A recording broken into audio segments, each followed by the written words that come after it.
तलाक के बाद पत्नी ने किया तलाकशुदा पति को फोन।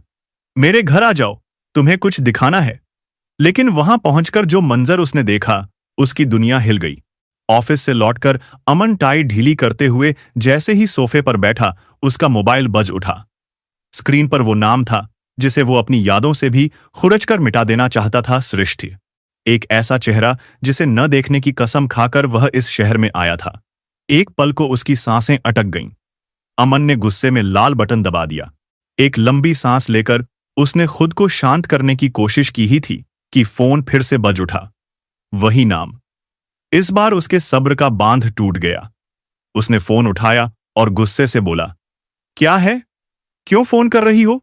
दूसरी तरफ से सृष्टि की आवाज आई, अमन, मुझे तुमसे मिलना है। अमन के मुंह से एक कड़वी हंसी निकल गई। मिलना है? तुम्हें याद भी है हम कौन हैं? हमारा तलाक हो चुका है, अब कोई रिश्ता बाकी नहीं है हमारे बीच। मुझे सब याद है, लेकिन तुम एक बार दिल्ली आ जाओ, मेरे घर। सृष्टि बोली, क्यों आऊं मैं? अमन गुस्से से बोला, तुम्हारे दिए हुए जख्म भरने में मुझे महीनों लग गए, अब तुम फिर से। मैं तुम्हें कुछ दिखाना चाहती हूं अमन। सृष्टि ने उसकी बात काटते हुए कहा। दिखाना चाहती हो? अमन चौंका, फिर सख्त आवाज में कहा, देखो सृष्टि, जो कुछ भी कहना है फोन पर ही कह दो, मैं कहीं नहीं आने वाला। नहीं अमन, यह कुछ ऐसी बात है जो मैं फोन पर नहीं कह सकती, तुम्हें अपनी आंखों से देखना होगा। अमन का दिल जोर से धड़का। आखिर ऐसा क्या है? वो सोच में पड़ गया, लेकिन सृष्टि ने जवाब देने की बजाय फोन काट दिया। रात भर अमन करवटें बदलता रहा। कभी मन कहता कि फालतू की बातों में नहीं पड़ना चाहिए, तो कभी दिल कहता कि कम से कम एक बार जाकर देख लेना चाहिए कि आखिर मामला क्या है।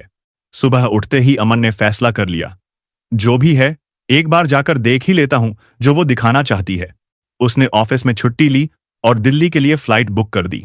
हवाई जहाज की खिड़की से बाहर देखते हुए उसका दिमाग बार बार उसे उन 4 सालों में पीछे खींच रहा था जब वो और सृष्टि एक हुआ करते थे। याद आए वो दिन जब सृष्टि की हंसी से उसका घर गुलजार हुआ करता था। उसके हाथों से बने खाने की खुशबू पूरे घर में महकती थी।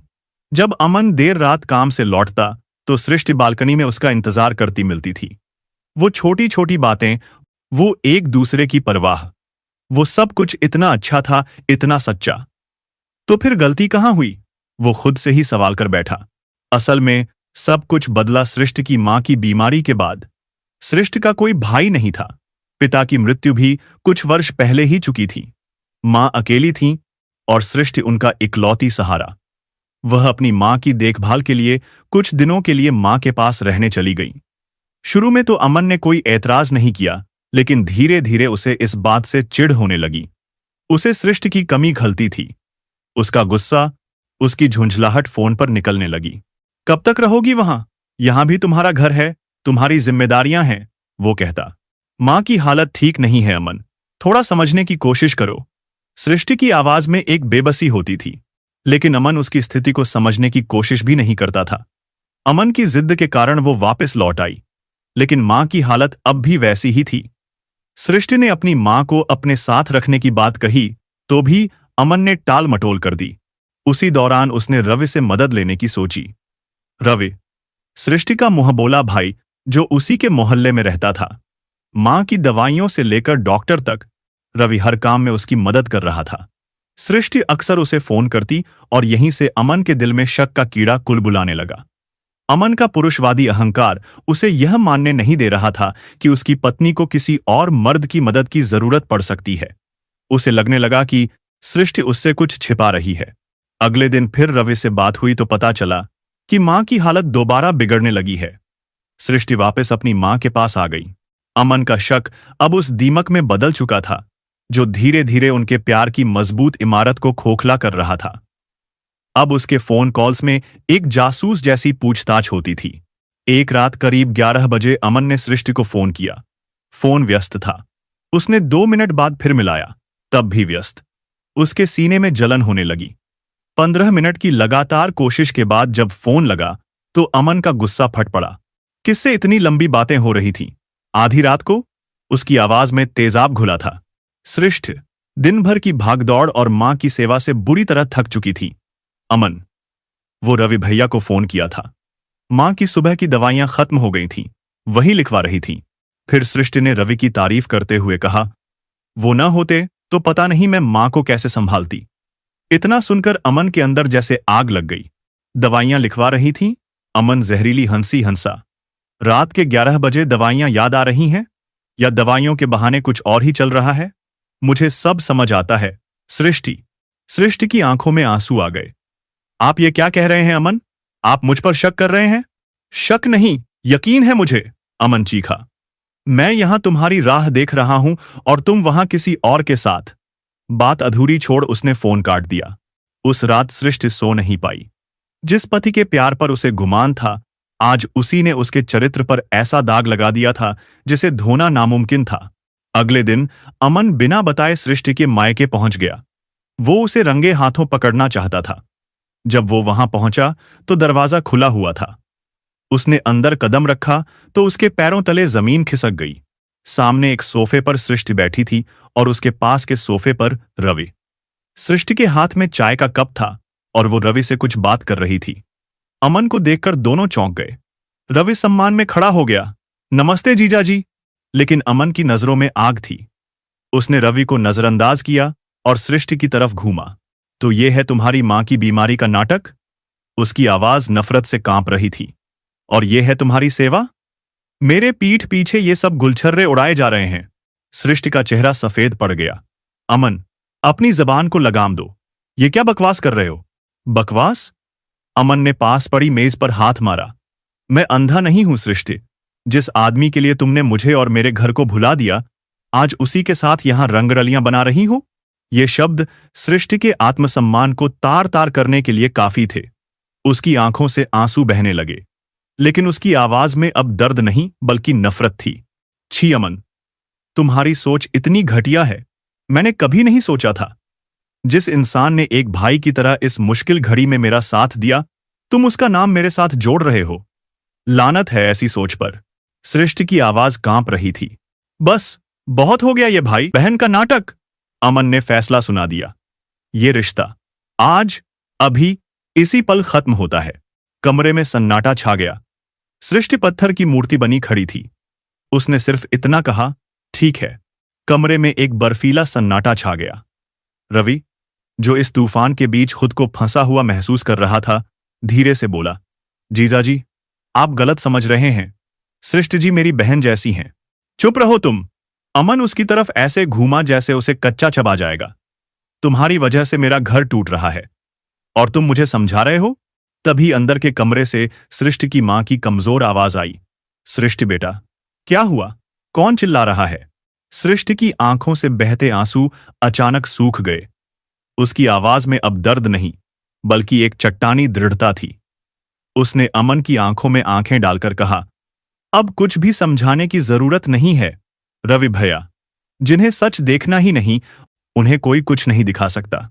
अमन को उम्मीद थी कि सृष्टि रोएगी, गिड़गिड़ाएगी, उसे मनाने की कोशिश करेगी, लेकिन उसकी आंखों में दिख रही नफरत ने अमन के अहंकार को और भड़का दिया। वह बिना कुछ कहे दरवाजे को पटक कर वहां से निकल गया।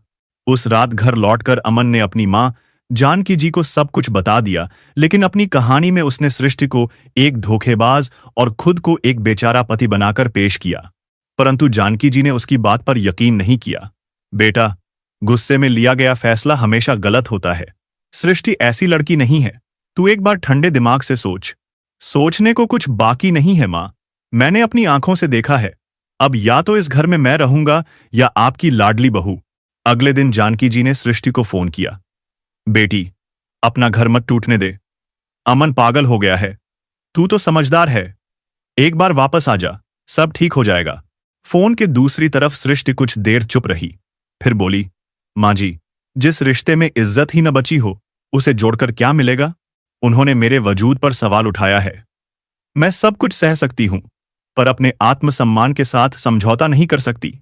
अब कुछ भी ठीक नहीं हो सकता। दोनों परिवारों ने रिश्ता बचाने की लाख कोशिश की, लेकिन अमन अपने अहंकार में और सृष्टि अपने आत्मसम्मान की लड़ाई में अड़ी रही। अदालत में वे आखिरी बार मिले और हमेशा के लिए उनके रास्ते अलग हो गए। जिस रिश्ते को उन्होंने हजारों कस्में खाकर जोड़ा था, वो एक पल में कानूनी तौर पर खत्म हो गया। उसके बाद अमन हमेशा के लिए बेंगलुरु चला गया। अतीत में खोए अमन के कानों में आवाज गूंजी। Ladies and gentleman, we are about to land in Delhi. Delhi airport पर उतरते ही अमन ने अपनी पहले से बुक की हुई काली चमचमाती मर्सिडीज की तरफ कदम बढ़ाए। ड्राइवर ने दरवाजा खोला और अमन पिछली सीट पर ऐसे बैठा जैसे कोई बादशाह अपनी सल्तनत में लौट रहा हो। उसने अपनी महंगी घड़ी पर नजर डाली, शीशे में अपना अक्स देखा और मन ही मन मुस्कुराया। आज सृष्टि देखेगी कि उसने क्या खोया है, उसके बिना अमन कितना बड़ा आदमी बन गया है। उसने चेहरे पर एक झूठी मगर आत्मविश्वास से भरी मुस्कान सजा ली। उसने मोबाइल में सृष्टि द्वारा भेजा गया एड्रेस देखा। एड्रेस नया था। तो मैडम ने घर भी बदल लिया? अमन के मन में एक कड़वाहट उभरी। किराए पर एक कमरा ले लिया होगा, वरना उसकी कहां औकात। वो मन ही मन बड़बड़ाया। टैक्सी एक शानदार 3 मंजिला घर के सामने रुकी। घर के बाहर सृष्टिस किचन का एक खूबसूरत बोर्ड लगा था। अमन कुछ पल के लिए हैरान रह गया। ये क्या है? सृष्टि ने कोई काम शुरू कर दिया?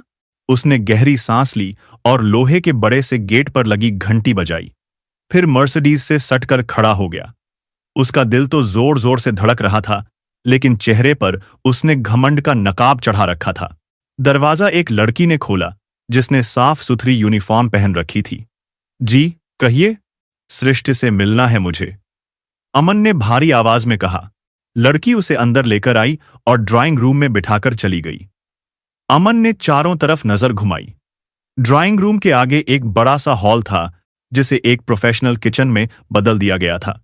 वहां 8-10 औरतें तेजी से काम कर रही थीं। कोई सब्जियां काट रहा था, कोई रोटियां बेल रहा था, तो कोई टिफिन पैक कर रहा था। हवा में मसालों की महक और काम की भाग दौड़ का शोर था। यह नजारा किसी बिजनेस हब जैसा था, जहां बड़े पैमाने पर खाना बनता है। यह सब देखकर अमन हैरान था। तभी किसी की आवाज आई, माधुरी, ये 100 टिफिन गुप्ता एंड सन्सिस के ऑफिस पहुंचाने हैं, जल्दी करो। अमन ने आवाज की दिशा में देखा। सामने सृष्टि खड़ी थी। वही सृष्टि, लेकिन आज वो बिल्कुल अलग लग रही थी। उसने एक खूबसूरत नीले रंग की सिल्क की साड़ी पहनी हुई थी, जिसके ऊपर उसने एक सफेद एप्रन बांधा हुआ था। बालों को एक जुड़े में करीने से समेटा हुआ था और चेहरे पर थकान की जगह एक अनोखा तेज था। वो पहले से कहीं ज्यादा खूबसूरत नजर रही थी। उसने अमन को देखा।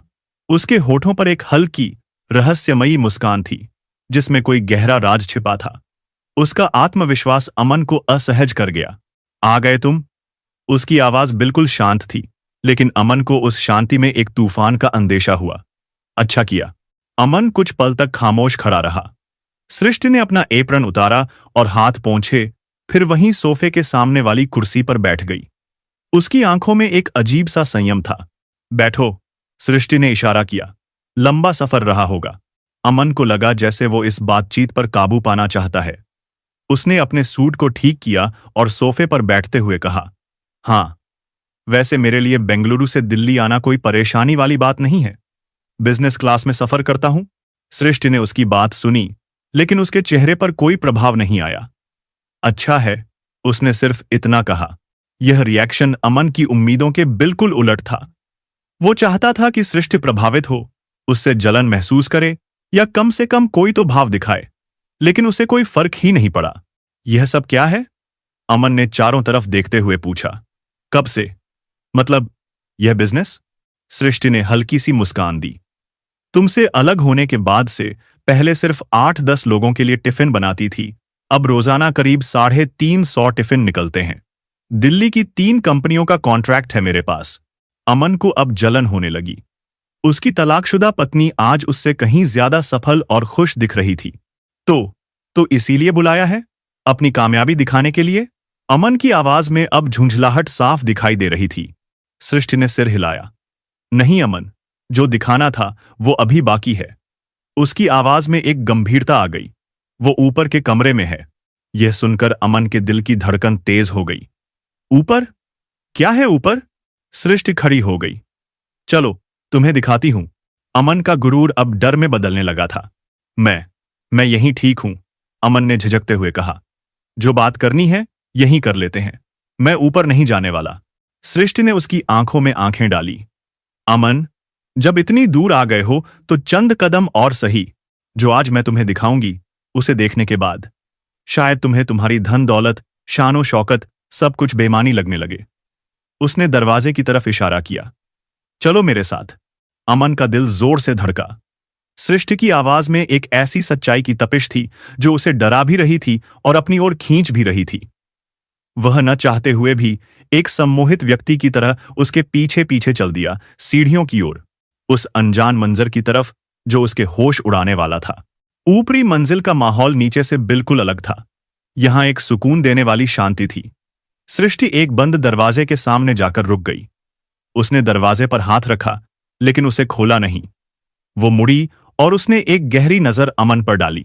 अमन, अपने घमंड को, अपने गुस्से को कुछ पल के लिए बाहर ही छोड़ देना। अमन कुछ बोल नहीं पाया। अंदर जाने से पहले एक बात पूछूं? सृष्टि ने कहा। अमन ने सिर्फ सिर हिलाया। अपनी मां से आखिरी बार कब बात की थी?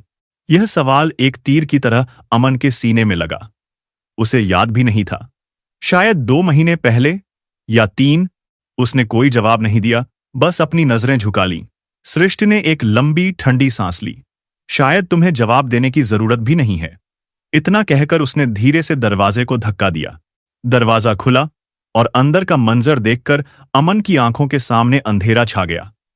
दिल की धड़कनें जैसे थम सी गईं और उसके पैरों तले की जमीन सचमुच खिसक गई। एक साफ सुथरे बिस्तर पर एक वृद्ध औरत लेटी हुई थी। वो औरत और कोई नहीं, उसकी अपनी मां जानकी जी थी। लेकिन यह वो मां नहीं थी जिसे वो जानता था। यह तो बस हड्डियों का एक ढांचा था। चेहरे पर गहरी झुर्रियां खिंच गई थीं, आंखें अंदर की ओर धंस चुकी थीं और गाल पिचक गए थे। उनके सिर के पास एक ग्लूकोज की बोतल टंगी थी और पास की मेज पर दवाइयों की शीशियों का ढेर लगा था। अमन के मुंह से एक चीख निकलते निकलते रह गई। वो अपनी ही मां को पहचान नहीं पा रहा था। मां? उसकी आवाज एक दबी हुई, कांपती हुई फुसफुसाहट में निकली। अपने बेटे को सामने देखकर जानकी जी की बुझती हुई आंखों में एक पल के लिए चमक आई, लेकिन अगले ही पल वो चमक आंसुओं में बदल गई। वो बिस्तर पर सहारा लेकर बैठ गई। अमन, बेटा, तू? उनकी आवाज इतनी धीमी थी जैसे मीलों दूर से आ रही हो। अमन हक्का बक्का खड़ा था। उसका दिमाग काम नहीं कर रहा था। वो जो शान दिखाने आया था, वो घमंड, वो अकड़, सब कुछ एक पल में पिघलकर आंखों के रास्ते बहने को तैयार था। वो लड़खड़ाते हुए कदमों से बिस्तर के पास पहुंचा। मां, आप यहां कैसे? आपकी ये हालत, ये क्या हो गया? वो एक ही सांस में कई सवाल पूछ गया। आप तो भैया के पास थी ना, फिर इस हालत में यहां कैसे? जानकी जी कुछ कह नहीं पाईं, बस उनकी आंखों से आंसुओं की धारा बह निकली। सृष्टि, जो अब तक चुपचाप दरवाजे पर खड़ी थी, आगे बढ़ी। उसने जानकी जी के सिर को सहलाया और उनके आंसू पोंछे। फिर उसने अमन की तरफ देखा। जवाब चाहिए तुम्हें? तो पूछो मां जी से। और सुनो उस बेटे की कहानी जो अपनी मां को एक जिम्मेदारी समझकर बड़े भाई के दरवाजे पर छोड़ आया था और फिर कभी पलटकर यह भी नहीं पूछा कि वो जिंदा भी है या मर गई। सृष्टि के शब्द अमन को किसी तीर की तरह चुभ रहे थे। वो वहीं बिस्तर के पास घुटनों के बल जमीन पर बैठ गया। अपनी मां के सूखे, झुर्रियों भरे हाथ को थामे हुए था। उसके आंसू अब रुकने का नाम नहीं ले रहे थे। मां, बोलो ना, ये सब कैसे हुआ? उसकी आवाज सुनकर जानकी जी की आंखों से आंसू बहने लगे। उन्होंने अमन के सिर पर हाथ फेरते हुए कहना शुरू किया। जब तू चला गया तो मुझे लगा था, चलो एक नहीं तो दूसरा बेटा तो है। तेरा भाई शुरू में बहुत ध्यान रखता था, लेकिन धीरे धीरे मैं तेरी भाभी की आंखों में चुभने लगी। उसे मेरा वहां रहना बोझ लगने लगा। उसकी बातें कांटों की तरह मेरे दिल में चुभती थीं। कभी कहती, मां जी, अब तो दिन भर बिस्तर पर ही पड़ी रहती हैं। तो कभी सुनाती, इनकी दवाइयों का खर्चा तो देखो, आधे घर का राशन आ जाए। मैं सब सुनती थी, बेटा, और चुपचाप सहती थी। सोचती थी, अब यही मेरा घर है, कहां जाऊंगी? एक दिन तेरी भाभी ने साफ साफ कह दिया कि वो अब मेरी जिम्मेदारी नहीं उठा सकती। उस दिन घर में बहुत झगड़ा हुआ। मैंने उम्मीद से तेरे भैया की तरफ देखा। मुझे लगा वो अपनी मां के लिए लड़ेगा, अपनी पत्नी को समझाएगा। पर वो तो चुप रहा बेटा। उसने अपनी पत्नी के आगे एक शब्द नहीं कहा। उस रात मैं समझ गई थी कि अब इस घर में मेरी जगह नहीं है। अगली सुबह तेरा भाई मेरे पास आया, बोला, मां, चलो आज तुम्हें मंदिर घुमाकर लाता हूं, तुम्हारा मन बहल जाएगा। मैं कितनी खुश हुई थी बेटा। मैंने सोचा, मेरे बेटे को अपनी गलती का एहसास हो गया। मैं अच्छे कपड़े पहनकर उसके साथ गाड़ी में बैठ गई। गाड़ी शहर के बाहर एक बड़ी सी पुरानी इमारत के सामने रुकी। उसने मेरा हाथ पकड़ा और मुझे गेट के अंदर ले जाकर बोला, माँ, अब से यही तुम्हारा घर है। मैं चीखती रही, उसे पुकारती रही, पर उसने एक बार भी पलटकर नहीं देखा बेटा, एक बार भी नहीं। वो वृद्धाश्रम था, अमन, जानकी जी ने सिसकते हुए कहा। नाम का आश्रम, पर था नर्क से भी बदतर। सूखी रोटी, गंदे बिस्तर और हर तरफ मेरे जैसे ही बदनसीब माँ बाप, जो अपनी औलाद के होते हुए भी लावारिस थे। 2 वक्त की रोटी भी ऐसे देते थे जैसे कोई भीख दे रहा हो। मैं वहां नहीं रह सकती थी। इतना कहकर वो हाँफने लगीं। उनकी आवाज दर्द और कमजोरी के बोझ तले दब गई। फिर बोली, मैं एक रात चुपचाप वहां से भाग निकली। सड़कों पर भटकती रही, भूखी प्यासी। समझ नहीं आ रहा था कि कहां जाऊं। फिर एक दिन एक मंदिर की सीढ़ियों पर बैठी थी। जब सृष्टि ने मुझे देखा, सृष्टि ने बात को आगे बढ़ाया। मैं उस दिन मंदिर गई थी। मैंने देखा एक औरत फटे पुराने कपड़ों में भिखारियों के साथ बैठी थी। मैं पास से गुजरने वाली थी, लेकिन फिर मैंने उनका चेहरा देखा। मां जी की ऐसी हालत देखकर मैं उन्हें पहचान ही नहीं पाई। जब चेहरा पहचान में आया तो मेरे होश उड़ गए। मैं उन्हें घर ले आई, लेकिन तब तक उनकी हालत बहुत बिगड़ चुकी थी। पिछले 2 महीनों से वो यहीं हैं, मेरे साथ। सारी कहानी सुनकर अमन का दिमाग सुन्न हो गया। जिस मां ने दोनों भाइयों को उंगली पकड़कर चलना सिखाया, आज वही मां सड़कों पर भटकने के लिए छोड़ दी गई थी। अमन का सिर शर्म और ग्लानि के बोझ से झुका हुआ था। उसने कांपते हुए सृष्टि की तरफ देखा। तुमने मुझे पहले क्यों नहीं बताया सृष्टि? तुमने एक फोन क्यों नहीं किया? उसकी आवाज में एक शिकायत थी। सृष्टि ने एक गहरी, थकी हुई सांस ली। याद करो, तुम्हें फोन किया था। एक नहीं, कई बार किया था। हर बार तुम्हारा फोन या तो व्यस्त था, या तुमने उठाया नहीं, या फिर उठाकर मैं बिजी हूं कहकर काट दिया। सृष्टि की बातें किसी हथौड़े की तरह अमन के सिर पर लग रही थीं। उसे याद आया, हां, कुछ मिस्ड कॉल्स थीं जिन्हें उसने नजरअंदाज कर दिया था। सृष्टि ने अपनी बात पूरी की। अमन, तुमने कभी जानने की कोशिश ही नहीं की। तुम अपनी दुनिया में इतने मगन थे कि तुमने कभी पलटकर नहीं देखा। तुम यह भी भूल गए कि तुम्हारी एक मां भी है। अमन के पास कोई जवाब नहीं था। वो अपनी ही नजरों में एक मुजरिम बनकर खड़ा था। तभी जानकी जी ने कमजोर आवाज में कहा, गलती तेरी या तेरे भाई की नहीं है बेटा, गलती मेरी है, जिसने तुम जैसे पत्थर दिल बेटे पैदा किए।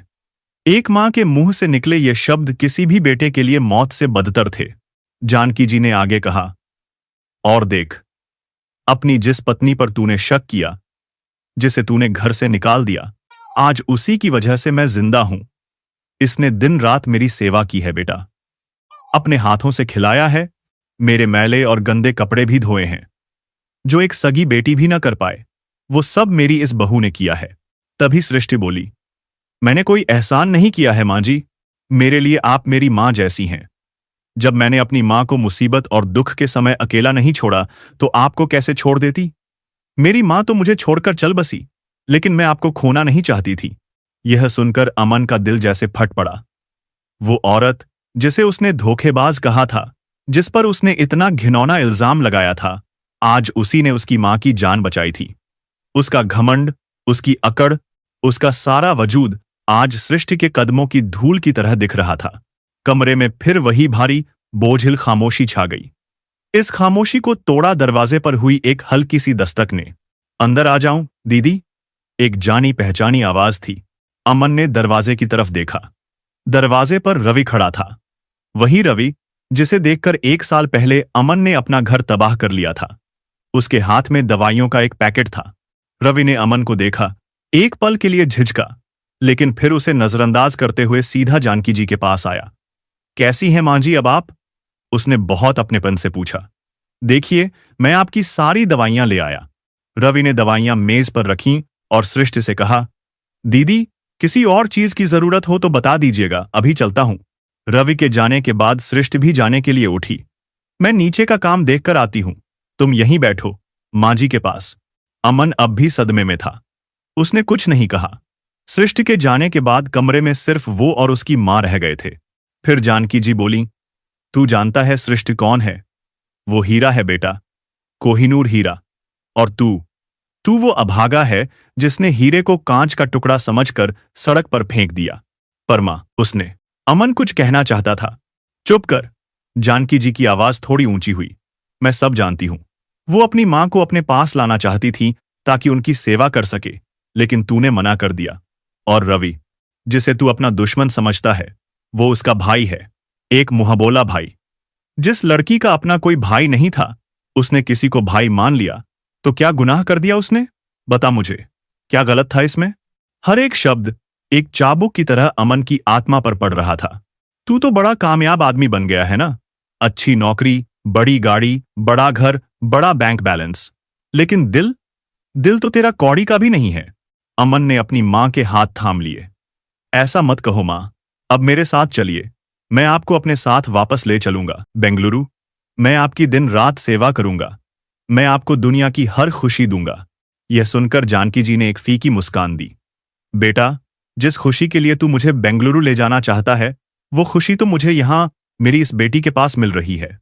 उन्होंने कहा, तू तो अपने काम में उलझा रहेगा, अपनी मीटिंग में या पार्टियों में व्यस्त रहेगा, और मैं वहां तेरे बड़े से घर में एक कोने में पड़ी रहूंगी, तेरी राह देखती हुई। नहीं बेटा, अब मुझे और नहीं भटकना। मेरा आखिरी वक्त अब मेरी इस बेटी के पास ही गुजरेगा। फिर सृष्टि वापस कमरे में आई। उसने धीरे से दरवाजा बंद किया और अमन के पास आकर खड़ी हो गई। बात कर ली तुमने मांझी से? अमन ने सिर उठाया। उसकी आंखें लाल थीं और आवाज में एक गहरी निराशा। वो मेरे साथ चलने को तैयार नहीं है सृष्टि, वो तुम्हारे साथ रहना चाहती हैं।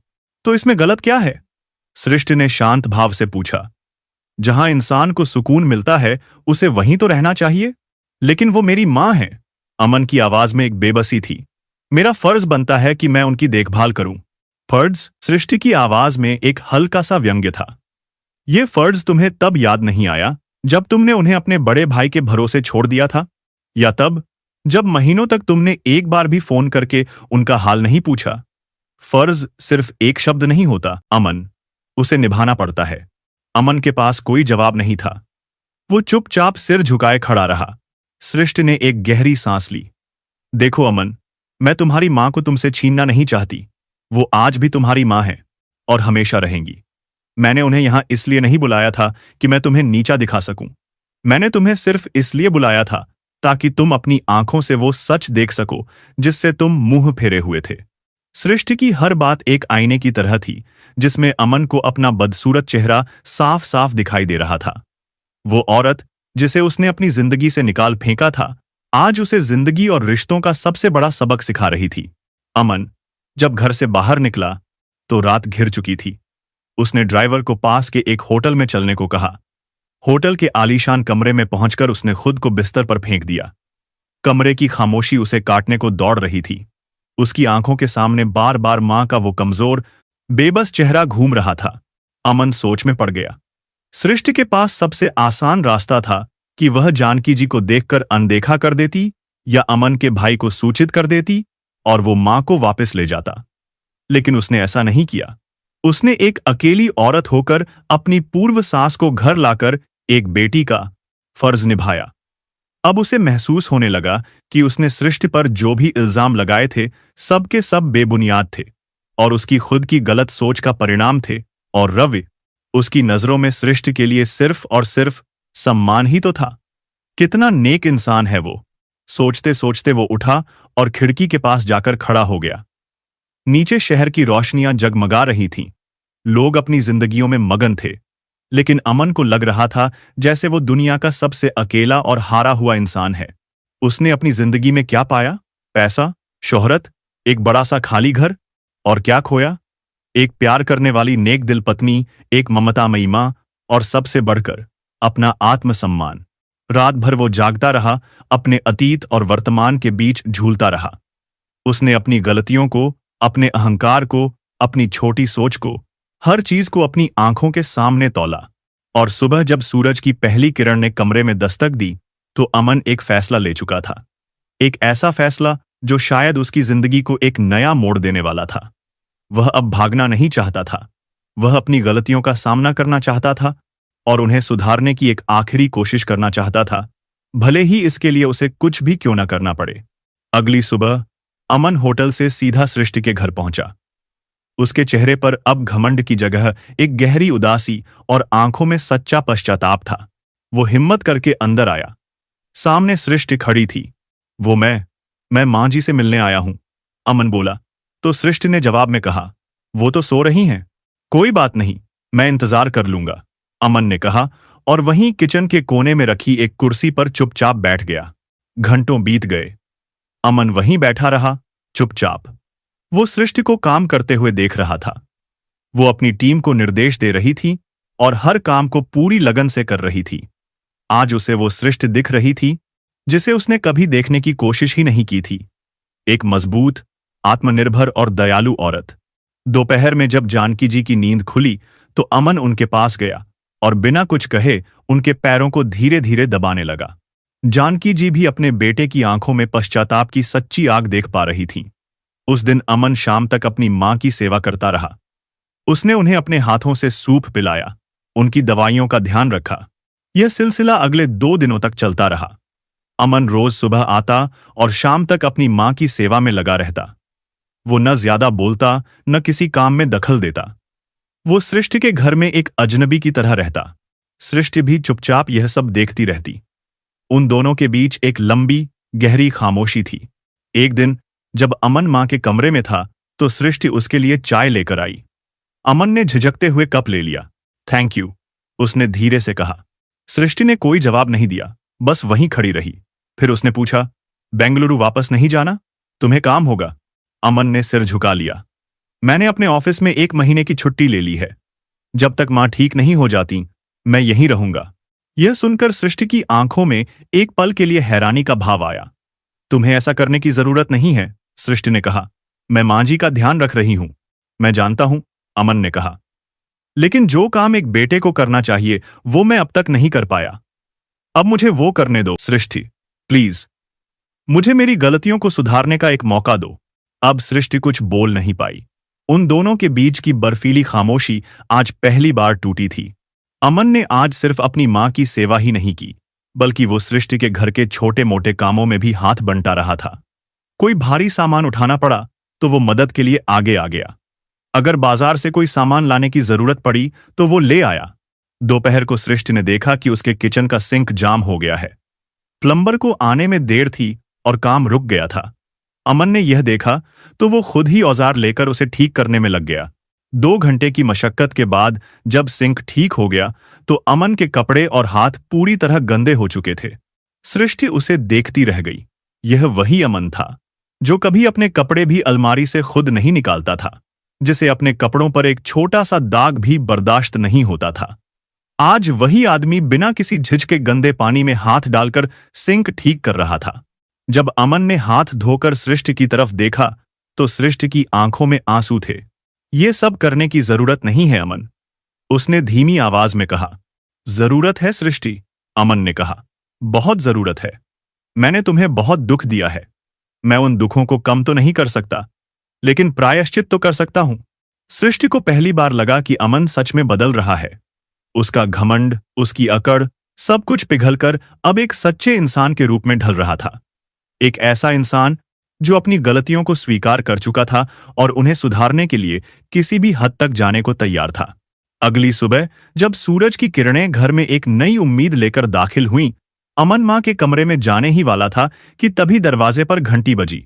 उसी वक्त रवि किसी काम से घर आया। वो किचन में सृष्टि से कुछ बात कर रहा था, तभी अमन ने उसे देखा। एक पल के लिए अमन के कदम ठिठके। उसका अतीत फिर से आंखों के सामने घूम गया। उसने हिम्मत जुटाई और रवि को आवाज दी, रवि, क्या मैं तुमसे 2 मिनट बात कर सकता हूं? रवि और सृष्टि दोनों चौंक गए।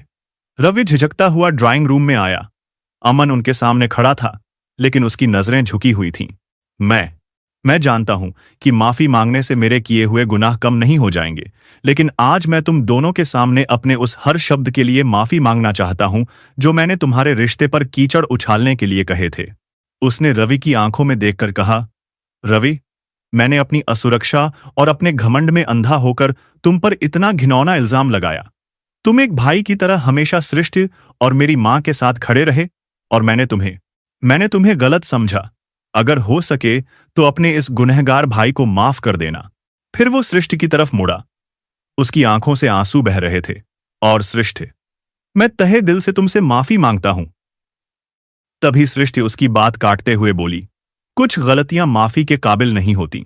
मैं आज भी वो दिन नहीं भूली हूं जब तुमने भरी अदालत में कहा था कि तुम मेरे साथ एक पल भी नहीं रहना चाहते क्योंकि मैं एक चरित्रहीन औरत हूं।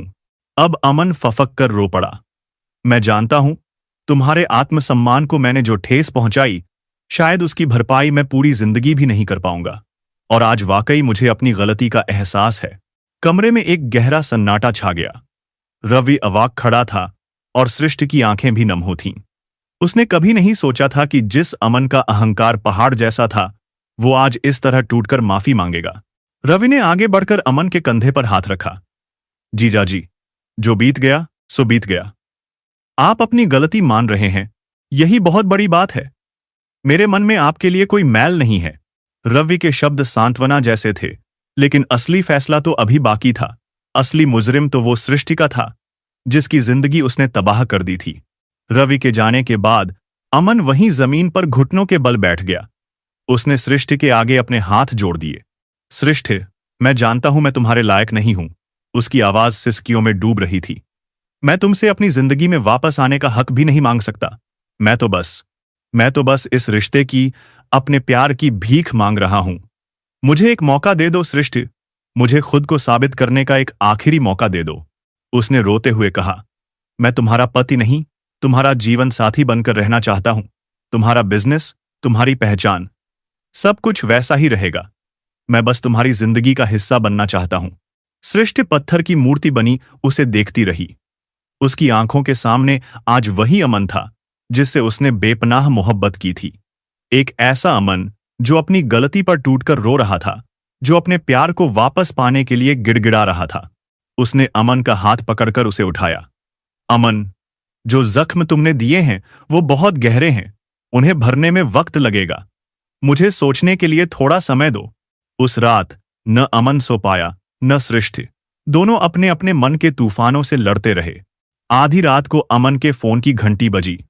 स्क्रीन पर सृष्टि का नाम देखकर उसका दिल जोर से धड़का। हेलो, उसने कांपती आवाज में कहा। दूसरी तरफ से सृष्टि की शांत लेकिन दृढ़ आवाज आई। अमन, मैंने बहुत सोचा और मुझे लगता है हर रिश्ते को एक दूसरा मौका मिलना चाहिए, और हर इंसान को भी। अमन की आंखों से खुशी के आंसू बहने लगे। वो कुछ बोल नहीं पाया। लेकिन एक शर्त है, सृष्टि ने कहा। हर शर्त मंजूर है सृष्टि। अमन ने तुरंत कहा, यह रिश्ता अब बराबरी का होगा। अमन, हम एक दूसरे का सहारा बनेंगे, एक दूसरे की ताकत। तुम मेरी उड़ान को नहीं रोकोगे। मंजूर है, अमन ने रोते हुए कहा। हमेशा के लिए मंजूर है सृष्टि। मैं आज ही अपना ट्रांसफर दिल्ली करवाने के लिए अप्लाई कर देता हूं। फोन कट गया, लेकिन दो दिलों के बीच का टूटा हुआ तार आज फिर से जुड़ गया था। अगली सुबह सूरज की पहली किरण के साथ किसी ने दरवाजे दस्तक दी। सृष्टि बाहर आई तो देखा, दरवाजे पर अमन खड़ा था। उसके हाथ खाली थे, लेकिन उसकी आंखें आज भरी हुई थीं। उनमें सच्चा प्यार था, गहरा पश्चाताप था और पूर्ण समर्पण था। अंदर आते ही वो सृष्टि के सामने घुटनों पर बैठ गया और बस इतना ही कह पाया, तुम्हारे बिना मेरी जिंदगी अधूरी है। मैं तुम्हें फिर कभी खोना नहीं चाहता। भरी आंखें लिए सृष्टि ने उसे उठाया और दोनों आलिंगनबद्ध हो गए। भावनाओं के सारे बांध एक साथ टूट गए और दोनों ओर से आंसू बहने लगे। तो दोस्तों, कुछ कहानियां खत्म होने के लिए नहीं, बल्कि एक नए और ज्यादा खूबसूरत अंदाज में फिर से शुरू होने के लिए बनती हैं। और सच्चा प्यार, वो तो राख में से भी उठकर जिंदगी को दोबारा गुलजार करने का हुनर जानता है। तो दोस्तों, अंत में सृष्टि और अमन ने जो फैसला लिया, क्या वो सही था?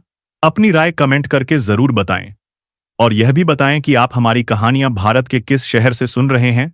और दोस्तों, अगर आपकी जिंदगी में भी कोई घटनाएं या कोई अनुभव हुए हैं जिसे आप चाहते हैं कि हम कहानी के रूप में सबके सामने लाएं, तो आप हमें जरूर लिख भेजें।